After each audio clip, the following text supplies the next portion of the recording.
আসসালামু আলাইকুম সবাইকে সুলতানা ব্লগ এন্ড কুক চ্যানেলে আরও একটি ভিডিও দেখার জন্য সবাইকে ওয়েলকাম জানাচ্ছি। আজকে আমার দুইটা পাঞ্জাবির কাজ করতে হবে। তো পাঞ্জাবির কাজ করার আগে ভালো করে আমি গ্লাসটা ক্লিন করে নিয়েছি। যদিও গ্লাসটা ক্লিন, তারপরেও মনের সন্দেহ দূর করার জন্য আমি একটা ফাইনাল টাচ সবসময় দিয়ে নিই যখন আমি হ্যান্ড পেইন্টের কোনো কাজ করি বা অর্ডারের কোনো কাজ করি। কারণ আমার কাছে সবসময় কাস্টমারের জিনিস যখন কাজ করি তখন নিজের কাছে একটা দায়িত্ববোধ চলেই আসে। এটা আমি অনেকবার দেখেছি যে নিজের জিনিস হলে ওটার উপর কোনো টেনশন কাজ করে না, যতই দামি জিনিস হোক। আর কাস্টমারের জিনিস আমি যদি অল্প লাভেও যদি সেল করি, যে কোনো প্রোডাক্ট হতে পারে সেটা, তারপরেও একটা দায়বদ্ধতা বা একটা দায়িত্ব থেকেই যায়। তখন একটা সবসময় একটা ভীতি কাজ করে যে জিনিসটা প্রপারলি আমি ঠিকভাবে দিতে পারছি কি না। তো সবসময় এটা মেনটেন করার চেষ্টা করি, আলহামদুলিল্লাহ যতটুকু পারি আমার সাধ্যমতো আমি চেষ্টা করেই যাই।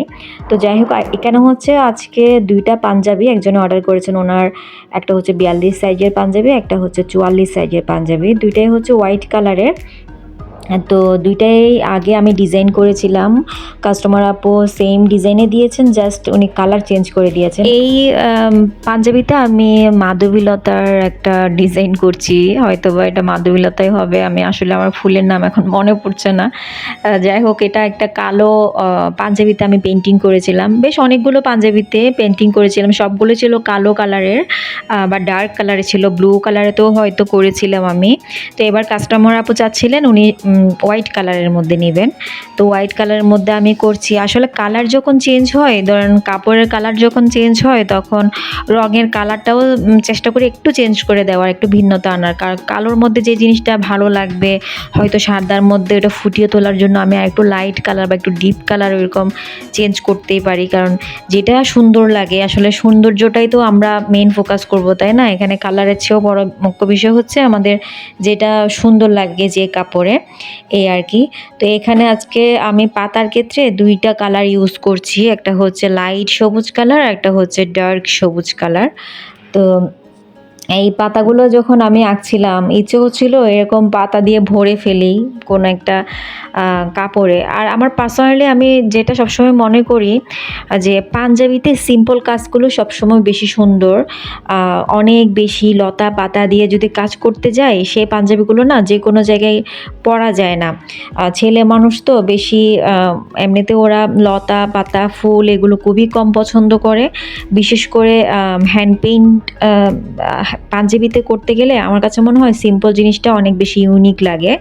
এ কারণে সবসময় চেষ্টা করি সিম্পলের মধ্যে যাতে জিনিসটা ফুটিয়ে তোলা যায়। আবার কাস্টমারের ডিমান্ডটাও আমার দেখতে হবে, কারণ উনি তো আমার কাছে একটা হ্যান্ড পেইন্টের একটা ডিজাইন দেখেই তো উনি আমার কাছে অর্ডারটা করেছেন। তো ওনার চয়েসটাকেও আমার গুরুত্ব দিতে হবে। সবসময় তো আর নিজের মতামত দিয়ে তো সব কিছু জাজ করা যায় না। তো এখানে চেষ্টা করেছি সৌন্দর্যটা ফুটিয়ে তোলার। আর এখানে আমি ফুল হিসেবে ম্যাজেন্টা কালার আর সাদা কালারের মিশ্রণটা রেখেছি। তো আমি এখানে প্রায় বলতে গেলে অ্যাক্রিলিকের যে ফেব্রিক কালার সেটা দিয়ে কাজ করছি, আর যেগুলো ফেব্রিক কালারটা ছিল না সেগুলো আমি নিজে অ্যাক্রামিনের র কালার দিয়ে কালার মিক্সিং করে নিয়েছি। আমার কাছে কিন্তু পেজে অনেকেই অনেক সময় মেসেজ দেন যে আপু আপনি অনলাইনে কোর্স করেন কিনা। অনেকে কিন্তু অফলাইনে কোর্স করতে চান, বিশেষ করে অফলাইনে কোর্স করতে চায় এমন কিন্তু প্রায় মেসেজ দেয় যে আমি তো ঢাকায় থাকি, আপনার বাসা কোথায়, যে আপনার কাছে একটা কোর্স করতে চাচ্ছি, আমি কাছাকাছি হলে আমি বাসা গিয়ে কোর্সটা করব। তো নিজের প্রাইভেসির কথা চিন্তা করে দেখা যায় অফলাইনে কোর্সটা ভাবে চালু করা সম্ভব হয়ে ওঠে না, বা সম্ভব না। আমার ফ্যামিলি থেকেও এটা কখনো অ্যালাউ করবো বলে মনে হয় না আপাতত। এই কারণে চিন্তা করছি যে অনলাইনে একটা কোর্স আমি চালু করব। যদিও অনলাইনের সারাটা একটু কম, কিন্তু অফলাইনে শিখতে চান বেশি। তো আমি তো আমার সমস্যার কথাটা জানিয়েছি আপনাদেরকে। আসলে মেসেজ দিলে তো সবাইকে আলাদা আলাদাভাবে বলার চেয়ে আমার কাছে মনে হয় ভিডিওর মাধ্যমে বলে দিলে আপনারা জানতে পারবেন যে আসলে আমি কি চাচ্ছি। আমি আসলে অফলাইনে কোনো ক্লাস নিতে চাচ্ছি না, কারণ অফলাইনে নিলে দেখা যাবে কি হয়তো আপনারা শিখতে আসছেন ঠিক আছে, কিন্তু অনেকেই দেখা যাবে আবার মানে ওই সুযোগটাকে কাজে লাগিয়ে হয়তো বা আবার খারাপ কিছু তো হতে পারে। আজকাল তো দেশের অবস্থাও ভালো না, তো সব কিছু চিন্তা করে অফলাইনে ক্লাস নিব এরকম কোনো চিন্তাভাবনা আপাতত নাই। পরে যদি কখনো নিই তাহলে সেটা আমি জানিয়ে দিব। তবে আমি অনলাইনে একটা কোর্স চালু করতে চাচ্ছি, তো সেটার জন্য আপনাদের মতামত চাচ্ছি। যদি আপনারা চান তাহলে পেজে আমার সাথে যোগাযোগ করবেন, আমি সেই হিসেবে ডিটেলসে সব কিছু আমি এখানে ভিডিওতে জানিয়ে দেব কখন কি করব। আসলে আমি এখনও বিস্তারিত জানি না কিভাবে কোর্স কখন শুরু করব, কিন্তু আপনাদের রেসপন্সটুকু কতটুকু পাই সেটার উপর ডিপেন্ড করবে। কারণ আপনারা চাচ্ছেন অফলাইনে মানে আমার বাসায় এসে কাজ শিখতে যাচ্ছেন, কিন্তু সেটা আসলে আমার পক্ষে সম্ভব না। তো যাই হোক, আমি কথা বলতে বলতে এখানে অলরেডি একটা পাঞ্জাবির কাজ শেষ করে নিয়েছি। তো সুতি কাপড়ে কিন্তু কাজ করতে গেলে মানে বিশেষ করে সুতি পাঞ্জাবিতে কাজ করতে গেলে খুব ভালো লাগে, কারণ দ্রুত রং শুকিয়ে যায়, এ কারণে ভালো লাগে।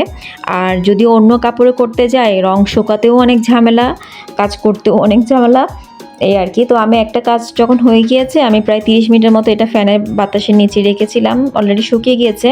দেন আমি অন্য রুমে এটা রেখে ফ্যানটা চালু করে দিয়েছি। অনেকে কিন্তু কড়া রোদে রং শুকায়। আমি সবসময় কিন্তু আপনাদেরকে বলি যে প্রথম যখন যে রংটা আমি এখন করেছি, এখন তো রংটা বলতে গেলে কাঁচা, মানে মাত্র রং করলাম, সেই অবস্থাতে রোদে না দেওয়াই ভালো। সেই অবস্থায় জাস্ট ফ্যানের বাতাসে রংটা শুকান, যখন পুরোপুরি শুকিয়ে যাবে ফ্যানের বাতাসে তারপর আপনারা একটু আয়রন করে নেবেন। আয়রন করে নেওয়ার পরে কিন্তু রংটা একদমই ফিক্সড হয়ে গিয়েছে।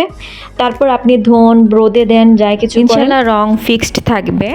তো এখানে আমি আরেকটা ডিজাইন করছি। তো ডিজাইনটা হচ্ছে আপু আমার পাঞ্জাবিতে, মানে আমি আগে একটা ডিজাইন করেছিলাম আকাশি কালার পাঞ্জাবিতে হোয়াইট কালারের ফুল দিয়ে একটা ডিজাইন করেছিলাম। ওটা কাপল সেট ছিল, মানে ফ্যামিলি কম্বো ছিল হয়তোবা। তো উনি ওইটার স্ক্রিনশট নিয়ে আমাকে দিয়েছিলেন। তো ওইটাতে যেহেতু আকাশি কালার পাঞ্জাবি সাদা কালারের ফুল, আসলে সাদা জিনিসটা না অনেক বেশি চোখে শান্তিময়। ওটা যদি আমি অনেক বেশি পরিমাণেও কাজ করি পাঞ্জাবিতে চোখে লাগে না। যেহেতু আপু পাঞ্জাবির কালার চেঞ্জ করেছেন, মানে পাঞ্জাবিটা হচ্ছে সাদা, তো সাদা পাঞ্জাবির মধ্যে তো আর সাদা ফুল দেওয়া যায় না।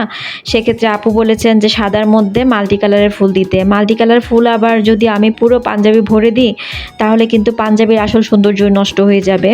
তো আমি আমার মতো করে ডিজাইন করে দিচ্ছি। আপু যদিও বলেছিলেন যে মাল্টি কালার যেটা সুন্দর লাগে আমি আমার মতো করে যেন দিই, তো আমিও সেভাবে দিচ্ছি। এখানে গোলাপি কালার, একটু লাল কালার, মানে লাল মেরুনটা আর কি, তারপর হচ্ছে অরেঞ্জ কালার, আমি 3টা কালার মিক্স করে আর 3টা কালারের ফুল করে নিয়েছি। আমার কাছে তো পাঞ্জাবিটা এত বেশি ভালো লাগছে, 2টাই পাঞ্জাবি মাশাআল্লাহ, মানে সামনাসামনি কিন্তু অনেক বেশি সুন্দর লাগছে। আসলে হ্যান্ড পেইন্ট জিনিসটাই এমন, এটা ছবির চেয়েও মানে সামনাসামনি বেশি সুন্দর লাগে। যেহেতু একটা হাতে আঁকা একটা জিনিস, যে হাতে আঁকা এটা মানে হাতের কাজের কিন্তু কদরই অন্যরকম। যারা হাতের কাজ পছন্দ করেন তাদের কাছে কিন্তু এগুলো আসলে অনেক মূল্যবান কিছু। তো যাই হোক, এখন হচ্ছে একদম লাইটটা আমি অফ করে রেখেছি, জাস্ট ওয়ার্ম একটা লাইটের মধ্যে কাজটা দেখা যাচ্ছে, তো অনেক বেশি ভালো লাগছে। তো এই তো 2টা কাজই কিন্তু কমপ্লিট করে নিলাম, আর একটু শুকানোর জন্য অপেক্ষা। তো আমি সবসময় দেখা যায় রং করার পরে একটু যখন শুকিয়ে যায় তারপর ফ্যানের নিচে মানে বাতাসে আর কি ভালো করে শুকানোর পরে হচ্ছে একটু হালকা করে আয়রন করে নিই, মানে হালকা তাপ, হিটটা বেশি দেওয়া যাবে না যেহেতু এখনও প্রথমের দিকে মাত্র রং শুকিয়েছে। তো হালকা হিটে এটা আয়রন করে নেওয়ার পরে আমি প্যাকিং করে নিচ্ছি। আজকে এটা ডেলিভারি করব, তো আমি সবসময় প্যাকিং এভাবেই করি, আপনাদের সাথে আজকে শেয়ার করছি। দেখা যায় প্যাকিংটা তেমন একটা শেয়ার করা হয় না, তাড়াহুড়ার মধ্যে থাকি, সবসময় সব কিছু ভিডিও করতেও খেয়াল থাকে না। তো এখানে প্যাকিং করার পরে এভাবে পার্সেলটা যাবে। তো আজকে ভালো থাকবেন সবাই, বিদায় নিচ্ছি, আল্লাহ হাফেজ।